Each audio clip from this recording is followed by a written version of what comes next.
ताज्या बातम्यांसाठी पाहत रहा तिचा सागर न्यूज।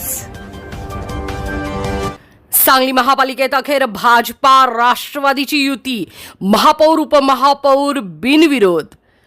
काँग्रेसशी भाजपाचं म्युच्युअल अंडरस्टँडिंग।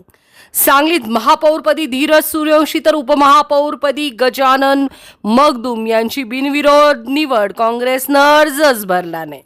सांगली, मिरज आणि कुपवाड शहर महानगरपालिकेत अखेर भारतीय जनता पार्टी आणि राष्ट्रवादी काँग्रेस अजितदादा पवार गट यांची युती अधिकृतपणे जाहीर झाली असून या युतीकडून महापौर पदासाठी भाजपाचे धीरज सूर्यवंशी आणि उपमहापौर पदासाठी राष्ट्रवादी काँग्रेसचे गजानन मगदूम यांची बिनविरोध निवड निश्चित झाली आहे। महापौर व उपमहापौर पदासाठी सोमवारी उमेदवारी अर्ज दाखल करण्याचा अंतिम दिवस होता आणि या दिवशी सूर्यवंशी आणि मगदूम यांच्या विरोधात कोणताही उमेदवारी अर्ज दाखल न झाल्यानं दोन्ही पदांवरील निवड बिनविरोध झाल्याचं स्पष्ट झालंय।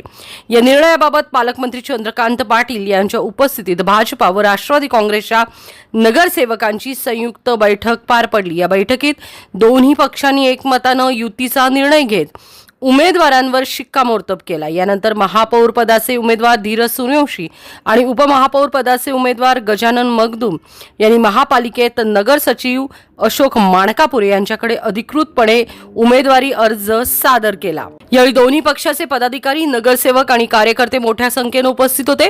भाजपा राष्ट्रवादीच्या या युतीमुळे सांगली महानगरपालिकेतील सत्ता समीकरण पूर्णपणे स्पष्ट झाली असून बिनविरोध निवडीमुळे युतीची ताकद अधोरेखित झाली आहे।